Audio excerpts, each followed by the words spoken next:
స్తుతులు, కృతజ్ఞత స్తుతులు. స్తుతులు, కృతజ్ఞతాస్తుతులు అనేటువంటి పదాలను మనము ప్రార్థన చేసేటప్పుడు వాడుతూ ఉంటాము. బైబిల్లో చూస్తూ ఉంటాము, చదువుతూ ఉంటాము.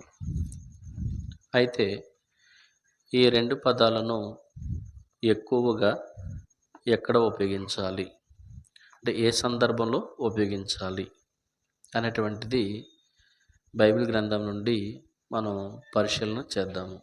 గమనించండి. ఒకటి, స్తుతించుట అనేటువంటి పదము. దీనికి అర్థం ఏమిటి అంటే, వేరొక భాషలో హల్లెలూయా అన్నారు.